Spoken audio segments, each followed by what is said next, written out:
Halo, ketemu lagi sama kita duo Huru Hara. Kita sambut Lasmi.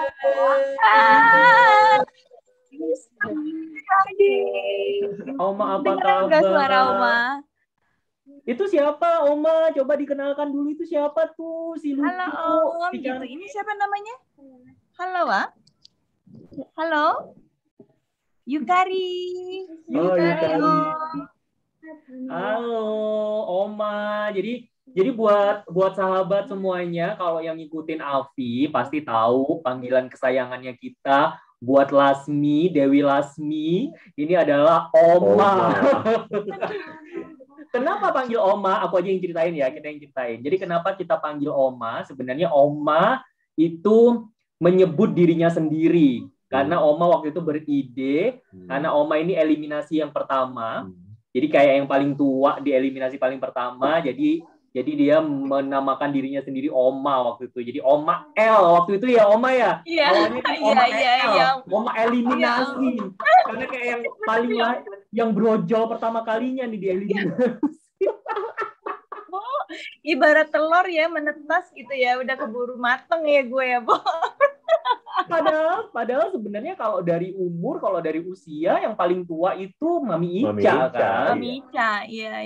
Tapi yang paling brojol pertama dieliminasi adalah Oma Lasmi. Jadi mari kita panggil Oma. Dan memang sebenarnya guys, memang sesuai sih sama panggilannya Oma. Jadi memang secara pribadinya memang Oma. Tahu nggak gini? Kenapa gue bilang Oma banget? Karena Oma Lasmi itu dia tuh secara personal, secara pribadi tuh kayak nih lu tau nggak kalau kalian punya nggak nenek tuh tahu kan kalau nenek tuh kan segitunya perhatian ke cucu-cucunya. Oma Lasmi ini sama, jadi kayak yang ayo barudak clip onnya jangan lupa clip on, ya kan? Nemtek. Nemtek barudak nemteknya, jadi kayak kebayang nggak sih kayak oma banget kan? Ngurusin cucu-cucunya. Ya Allah, tolong deh gue. Aduh. Oma, apa kabar? Gimana di sana, Oma? Baik, Ade. Sahabat semuanya. Oma ini sengaja loh. Aku gara-gara Oma pakai ini nih. Waktu itu aku beli kaos ini di Jepang. Apa nih namanya nih? Apa dibacanya? Manda loh. Kanjinya apaan ya? Gue nggak tahu. Nggak bisa baca kanji. Lagi belajar. Soalnya mau ikutan tes nanti. Tes bahasa Jepang. Waduh, oke. Rembo. Oma, boleh cerita sedikit nggak sih kondisi di sana sekarang saat ini tuh gimana sih kondisi di Tokyo sendiri di sana? Oh, ya. Halo sahabat semuanya, makasih Diki Smile udah ngundang Oma kali ini. Dua huru hara Oma panggilannya. Dua huru hara ya, dua huru hara. Ya ampun, ya.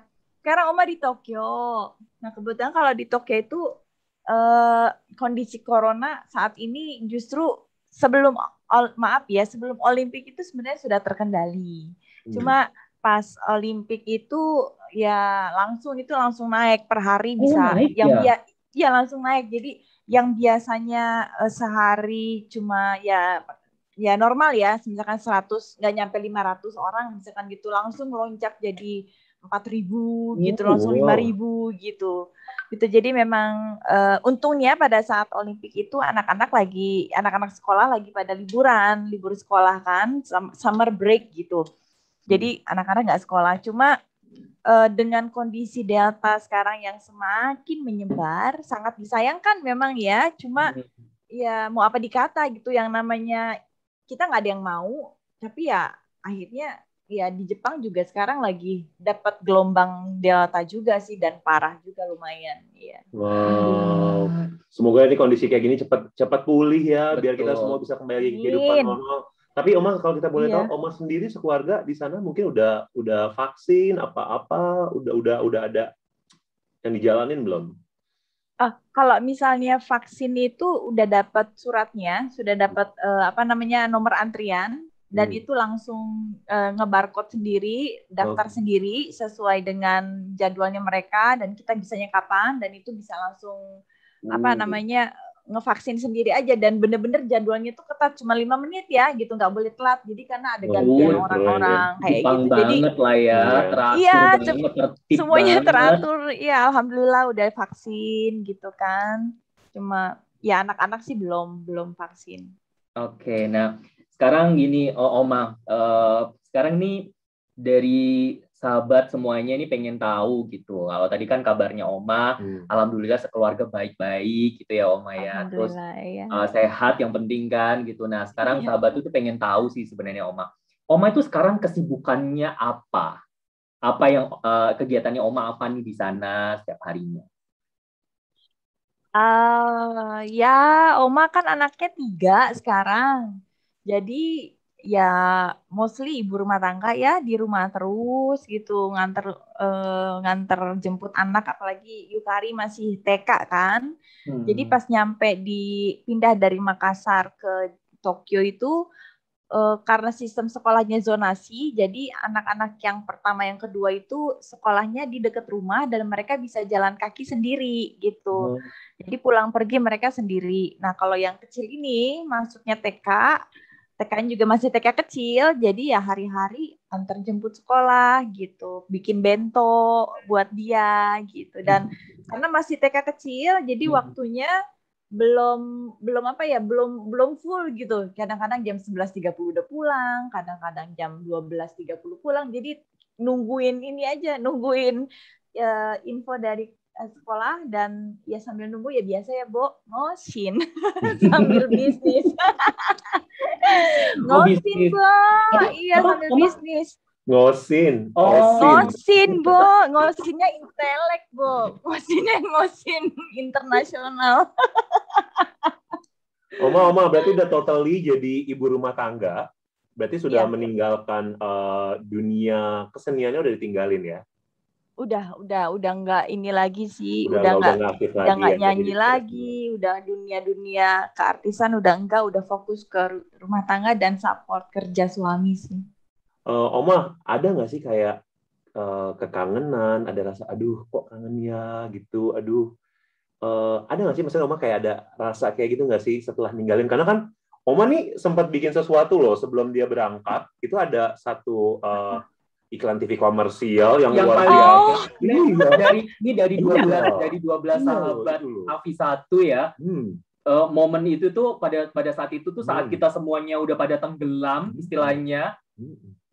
Lasmi Avi loh yang tiba-tiba the one and only muncul di TV tiap hari. Iya, dan itu iklannya ikonik banget ya soalnya ya. Itu Nadine, luar biasa. apa Nadine? Iya, Nadine. Numero uno. Iya benar. Numero uno ya kan. Numero uno. Iya. Nadine, cappuccino buatanmu numero uno. Iya, kurus banget gue dulu kurus banget. Iya loh, itu gila loh. Saat kita semuanya udah mulai struggle, tenggelam nih, Lasmi Avi muncul dengan iklannya tiap hari. Buset, alhamdulillah. Ada nggak sih kalau boleh share sama sahabat ngerasa kangen lagi, pengen ke dunia hiburan, apa ngerasa apa gitu, ada nggak? Ya ampun, kangen ya, pasti kangen ya. Cuma karena karena udah jauh juga, pas nikah juga udah tinggal dibawa suami ke Australia, ke Canberra gitu, terus langsung punya anak, jadinya langsung yang drop gitu. Sempet sih ngerasa down banget karena bingung gitu loh, aduh yang selama ini kegiatan sana sini sendiri, casting sana casting sini, syuting dari pagi sampai pagi, terus tiba-tiba di rumah bengong, yang di rumah maksudnya di negara orang yang sepi, Canberra kan sepi banget ya, kayak kampung gitu, jadinya ya kangen banget, makanya suka nontonin YouTube kita gitu kan ya, siapa aja gitu, terus liatin foto kayak gini-gini kan, Oma suka bawa foto-foto kalian nih sampai kemana-mana di bawah. Ya ampun, so sweet. Iya, kayak gini-gini. Ini tuh Oma simpenin tuh foto-foto Diki, lihat tuh, Dek. Lihat. Oh my god. Dia masih punya loh itu. Ini salah satu obat Oma kalau kangen sama kalian tuh banyak banget. Makanya Oma suka ngerasa gimana ya? Ya gimana lagi ya? Kalian semua ada di sini tuh. Dan ini tuh fotonya pakai klise dan klise udah nggak ada gitu. Jadi ini udah bener-bener yang nggak bisa lagi, nggak ada ininya tuh. Bisa lihat nggak kalian? Diki sama Mami tuh. Ya ampun, kita bertiga tuh, ya Allah, di Bali. Tuh dari airport. Oh my god. Tuh. Jadi ya walaupun Oma pindah sana pindah sini gitu ya, yang ini yang bikin Oma kuat aja sih ngelihat kalian gitu, kangen gitu. Oma sebenarnya gini, pada saat tadi Oma bilang, berarti kan ini in total itu udah berapa negara yang Oma tinggali? In total ya, bolak-balik sih Smile, Diki. Jadi pertama Canberra, terus balik ke Tokyo, terus ke Sydney, terus dari Sydney ke Makassar, dari Makassar balik Tokyo. Lagi. Jadi FYI guys, sahabat, Oma ini suaminya Oma itu adalah bekerja di kedutaan ya Oma ya, makanya jadinya Oma ikut suaminya jadi dinas tugas ke luar negeri, tadi yang sudah disebutkan sama Oma ke Australia, terus kemudian ke Jepang, sempat pindah lagi ke Indonesia. Nah, gini Oma, sebenarnya kalau bisa ditanya gitu ya Oma, Oma sebenarnya secara perasaan nih kalau bisa jujur, ikhlas nggak sih Oma, atau sebenarnya Oma tuh sebenarnya ada perang batin nggak sih Oma meninggalkan Indonesia? Maksudnya gini, Oma apakah waktu itu terpaksa sampai sekarang masih yang kayak, aduh Oma nggak mau sebenarnya apa gimana gitu loh. Kita pengen tahu karena kita pun aja sebenarnya nggak pernah tahu nih Omanya sendiri tuh perasaannya kayak gimana sebenarnya. Karena untuk seseorang yang benar-benar kayak harus berangkat dan harus mutusin ini sesuatu yang besar, ini nih luar biasa sih. Jadi nggak benar-benar kayak butuh kayak mental yang harus luar biasa kuat banget gitu. Memang kita mau denger nih, kalau Oma mungkin boleh share sama sahabat, sama kita boleh share mungkin di sini Oma.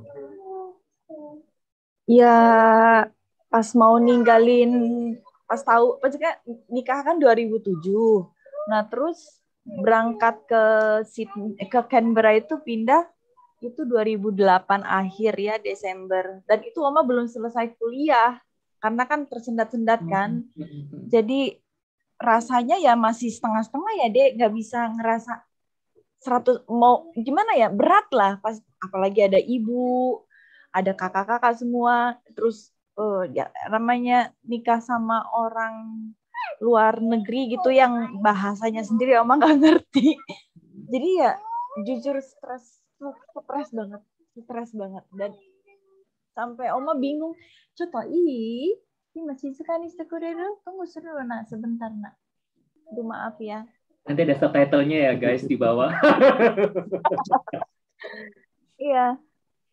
Intinya sih berat banget dan itu stres luar biasa. Stres, bener-bener stres, dan Oma nggak tahu mesti ngapain ya, maksudnya yang buat Oma kuat sih. Kok ya Tetsuruno? Yang buat Oma kuat sih ya amanat dari ibu aja sih. Ibu bilang, Neng harus ikhlas, Neng harus jujur, Neng harus sabar. Udah 3 kata itu aja sih. Jadi di mana Oma tinggal waktu kemarin itu, waktu pertama kali di luar negeri ya, tinggal di luar negeri itu, ya itu aja sih 3 kata ajaib. Cuma itu yang Oma inget, yang bikin Oma eling lagi lah gitu. Oh iya, gue harus sabar, gue harus kuat, gue harus jujur. Nah itu aja. Selama itu Oma kayak pastinya kan butuh penyesuaian yang nggak gampang ya Oma ya. Maksudnya gimana tuh Oma? Karena kan gini kan, pasti kan hidup di negara orang gitu ya, sama di negara kita kan pasti kan beda banget. Maksudnya Oma tuh cara menyesuaikannya tuh gimana gitu? Struggle-nya Oma, karena kayak kita tahu pasti yang paling mendasar aja culture shock kan. Pasti ya Oma ya. Selain culture shock juga kan ya itu pisah dari keluarga itu yang paling berat. Itu waktu itu gimana Oma menjalaninya, menghadapinya? Aduh, kalau flashback ke tahun 2008 waktu itu ya gimana ya, Dek? Smile. Bingung ya, saking ada rasa bahagia karena mau membuka lembaran baru dengan suami. Terus tapi ada rasa takut juga karena kan bahasa Inggris Oma balelo ya, nggak ngerti jaba bahasa Inggrisnya balelo, jaba bahasa Jepangnya juga tepara rugu tengah arti suami ngomong apa nggak ngerti gitu loh. Jadi yang apalagi dunianya juga di Canberra itu kan di Canberra itu tutup jam 6 sore udah tutup loh. Supermarket, mall semua ada tutup. Coba bayangkan betapa sepinya. Dan itu berasa yang gue ngapain lagi ya gitu hari ini. Ya struggle-nya gimana ya, nggak tahu udah nggak tahu mesti ngapain. Nerima aja gitu, ikhlas aja gitu kayaknya. Ngikutin aja alurnya, ngikutin jalannya skenario yang diberikan sama Tuhan. Ya ditambah dengan 3 tadi ya, ikhlas, jujur, sama sabar aja udah, itu aja. Nggak ada kata-kata lain sih selain itu yang buat Oma kuat sampai sekarang. Oma, dari tadi kan Oma selalu menyebutkan apa tadi? Jujur, sabar, ikhlas. Itu kan tiga kata-kata yang diucapkan sama ibu ya Oma. Iya. Nah, berarti bisa dibilang selama perjalanannya Oma sampai sekarang ini, kalau bisa bilang yang paling berjasa bikin Oma kuat itu ibu ya. Iya, ibu. Ya ibu. Coba ini dong Oma boleh di-share gitu, boleh diceritain gitu, segimana berjasanya ibu kehidupannya Oma gitu selama ini setelah Afi, terus Oma menikah, tinggal jauh di negeri orang gitu. Iya. Ibu dah. Jadi Oma nikah juga atas restu ibu. Ya Oma nggak ada apa namanya. Ya yang namanya jodoh mah jorok ya, cek bahasa Sunda Maya gitu. Pacaran sama siapa gitu, tiba-tiba ibu mah nggak kasih restu gitu. Pas datang yang ini gitu, ibu langsung setuju gitu kan. Jadi hanya berbekal restu ibu, Oma berangkat gitu, pakai perahu itu yang ibu restuin. Mau kayak gimana badai datang, perahu itu kayak apa bentuknya, Oma udah ikhlas saja gitu. Yang penting ibu udah kasih restu, udah Oma udah tenang gitu. Nggak maksudnya kuat juga gitu mau ngadepin apapun dalam kehidupan. Ya ikhlas udah. Yang penting udah dapat restu dari ibu, udah terima aja gitu. Karena Oma yakin restunya ibu kan restunya Gusti Allah juga ya gitu. Jadi itu aja sih yang buat Oma kuat sampai sekarang, Dek. Smile. Gak ada lagi. Ibu sendiri ini ya, sayangnya sudah meninggalkan kita di tahun kemarin ya. 2 tahun lalu ya, Oma. Tahun kemarin. Belum setahun. Iya, belum setahun. Ya. Sangat kehilangan banget Oma waktu itu ya. Kita pun juga kaget ya Oma. Banget, iya banget. Yang kita tahu pun juga kan, aduh nih kalau sahabat lihat gitu ya, Oma segimana lembutnya dan care-nya sama kita semua, teman-temannya. Ibunya Oma itu bisa dibilang, ya ampun gila, kalau Omanya udah kayak gini nih, ibunya itu jauh lebih kayak perhatian ke kita semuanya, kayak hangat aja gitu loh. Ya, kalau kita ketemu sama ibu tuh waktu itu tuh kayak rasanya tuh kayak hangat gitu loh, kayak ini. Makanya kayak kita pun juga waktu itu sangat kehilangan juga sih. Ya. Shen tuh yang udah ke rumah ibu di Kalibata gitu kan, waktu mau konser melihat konser kalian di Taman Mini ya. Oh iya. Gitu, iya. Ya, gitu deh. Ibu deh, aduh sedih banget. Oma kalau kalau bisa ini Oma ceritain, ini tuh sebenarnya ini pertanyaan yang selalu kita tanyakan gitu ke teman-teman sahabat lainnya. Karena kan kita pengen tahu gitu ya Oma, setelah Afi selesai gitu ya, setelah Afi selesai dan setelah bisa dibilang setelah masanya kita udah selesai gitu, apa sih Oma momen titik terendah di kehidupannya Oma setelah Afi gitu, kalau Oma bisa share ke kita gitu. Oke.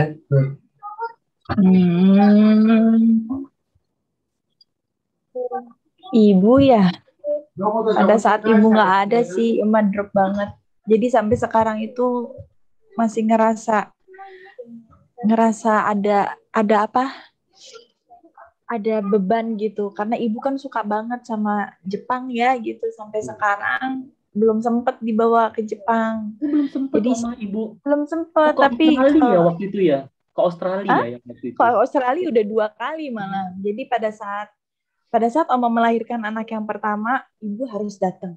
Pada saat Oma melahirkan anak kedua, ibu harus datang gitu. Jadi setiap kali Oma hamil, mau lahiran, ibu panggil gitu karena merasa tenang aja gitu kalau ada ibu. Walaupun ibu nggak pintar berbahasa Inggris.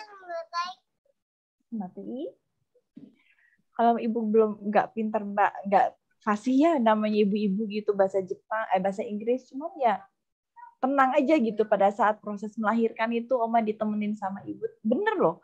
Pas ibu datang ke Canberra waktu lahiran Reina tahun 2010 lancar banget gitu.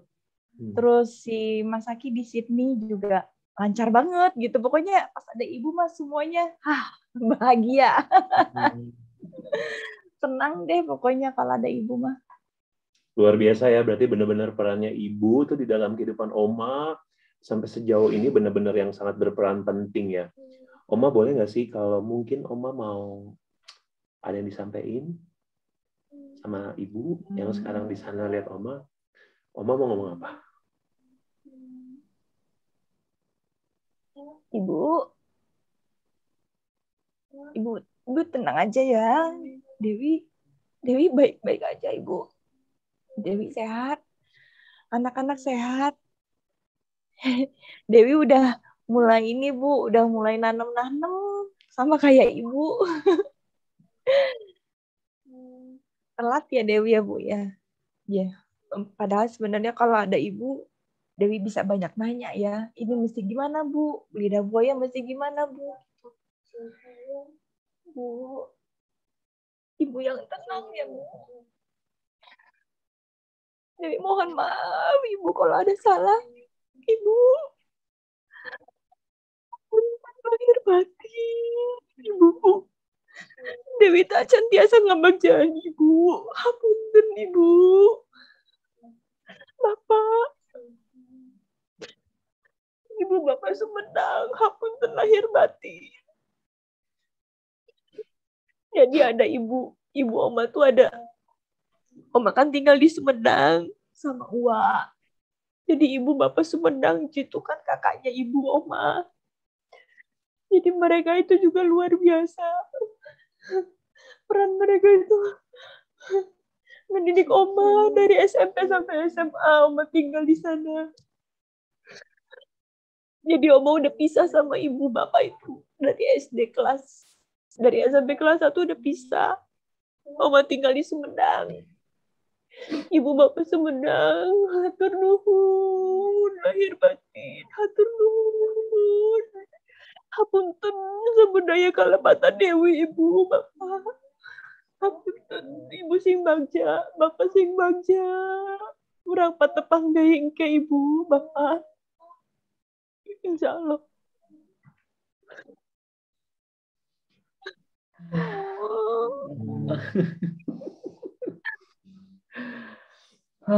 Iya, pada saat kita cerita tentang kalau ya buat cerita ke orang tua itu pasti aku pun juga jadi speechless gitu ya, karena memang pasti segitu dalamnya gitu. Apalagi kondisi Oma tinggalnya jauh dari keluarga, beda negara gitu. Ya, jadi tapi Oma jangan khawatir, jangan pernah Oma ngerasa sendirian, karena ada kita semua bersebelas ini, Yes. Oma. Kita bukan cuma sahabat, tapi kita keluarganya Oma. Kita keluarga barunya Oma, 11 orang. Oma punya 11 keluarga yang siap sedia kalau Oma lagi ngerasa down, Oma lagi ngerasa kesepian. Dan di luar sana juga ya, satu Indonesia banyak banget teman-teman sahabat yang benar-benar support kita ber-12, benar-benar apa ya, mereka sampai sejauh ini selama perjalanan kita beberapa belas tahun, mereka supportnya luar biasa. Jadi Oma banyak banget yang sayang sama kita, banyak banget yang cinta sama kita. Oma.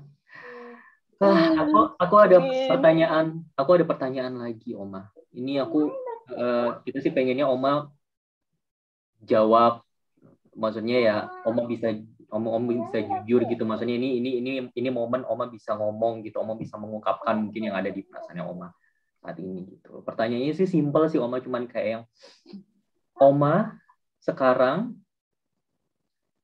apakah Oma sudah ngerasa Oma happy dengan kehidupan yang Oma jalanin sekarang?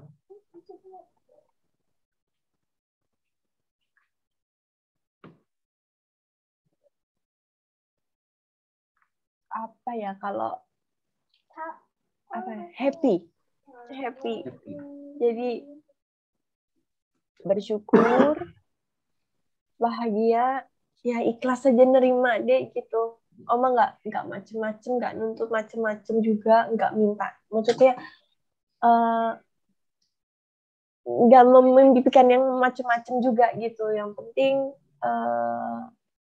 saat ini tugas Oma sebagai orang tua buat anak-anak itu mempersiapkan mereka untuk siap menjadi manusia dunia gitu ya. Maksudnya bukan cuma warga, jangan ngotak-ngotakin warga negara Indonesia lah, Jepang lah, orang inilah, orang itu. Maksudnya tugas Oma tuh berat banget, jadi udah nggak mikir macem-macem lagi gimana caranya supaya Oma tuh mempersiapkan mereka menjadi manusia yang mandiri, siap pakai dan siap terjun ke dunia masyarakat. Jangan sampai merepotkan siapapun gitu, merepotkan orang tua atau merepotkan lingkungan gitu. Kalau bisa malah memberikan kontribusi yang terbaik untuk perdamaian dunia begitu. Itu sih mimpi Oma gitu. Nggak bahagia lah. Bahagia. Oke, Oma, ini pertanyaan terakhir kali ya. Pertanyaan terakhir nih. Biasa kita ini ya, pesan-pesan apa sih yang Oma pengen sampaikan gitu ke teman-teman yang nonton, ke sahabat-sahabat semua yang nonton? Apa aja? Kalau Oma mau pesan-pesan apa tentang kehidupan, atau misalnya kalau di sisinya Oma gimana pesan-pesan buat mungkin sesama perantau gitu loh Oma, atau apa? Ya gimana ya, pesan apa deh? Bebas. Pesan apa? Karedo. Udah kencur kok. Udah kencur. Udah nanam kencur, jadi udah tenang. Atau mungkin pesan ini Oma, gimana how to survive di negara orang gitu misalnya gitu. Iya. Sebagai Oma yang udah punya experience di situ gitu. Enggak lah deh. Ya, pesan Oma sih ya, mau tinggal di negara manapun, di daerah manapun, kita harus patuh aturan yang berlaku ya di tempat tersebut gitu. Kayak di Australia kayak begini, kalau di Indonesia seperti ini, dan kalau di Jepang seperti ini gitu. Karena tetap percaya tetap bangga lah menjadi warga negara Indonesia kalau Oma ya gitu. Karena menjadi maksudnya budaya Indonesia itu juga karena budaya Indonesia itu sebenarnya mirip-mirip sama Jepang ya, yang Oma tahu itu tata keramanya, budi bahasanya, bagaimana berbicara dengan orang tua, dengan teman, dengan anak kecil itu beda-beda gitu. Undak-unduk bahasa lah, kalau bahasa ini mungkin adik Diki udah tahu gitu. Jadi namanya buat ibu-ibu yang di rantau yang seperti saya gitu, kalau bisa sih ajarkan bahasa Indonesia ke anak-anak kita. Tetap ajarkan bahasa Indonesia, bahasa ibu ya gitu. Jadi walaupun mereka jawabnya pakai bahasa Jepang lah, pakai bahasa Inggris lah, tapi tetap kita bicaranya bahasa Indonesia, memperkenalkan budaya Indonesia ke anak-anak kita. Setuju. Gitu aja sih. Karena ini loh, Anggun aja itu kalau ngobrol sama anaknya pakai bahasa Indonesia loh, Anggun loh. Iya ya, sama dong, Oma pakai bahasa Sunda malah. Iya, malah dicampur ya, kalau Oma dicampur bahasa Indonesia sama bahasa Sunda ya. Walaupun nggak ngerti, cuman dia ya jawab gitu. Paling nggak udah tahu gitu loh, jadi tahu gitu kan Oma. So. Aduh, seneng banget ngobrol sama Oma, ya, kangen-kangenan kita. Jakarta Tokyo luar biasa ya, nggak berasa banget. Sekali lagi Oma, terima kasih banget. Sehat untuk Oma keluarga di sana, Rena, Mas Haki, Yukari beserta Bapak Bos. Stay safe di sana. Ditunggu undangannya loh, Oma, 2 hura-hara bisa ke Jepang. Bisa ke Jepang ya. Mau banget doain Oma sukses di AFC ya. Saya undang kalian berdua. Bukan Oma. Sekali lagi terima kasih buat sahabat, buat semuanya. Jangan lupa untuk selalu like, comment, and subscribe, di-share sebanyak-banyaknya, dan jangan lupa nyalain loncengnya ya. Untuk episode kali ini, Dua Huru Hara dan Lasmi pamit. Bye-bye. Arigatou gozaimasu. Sahabat.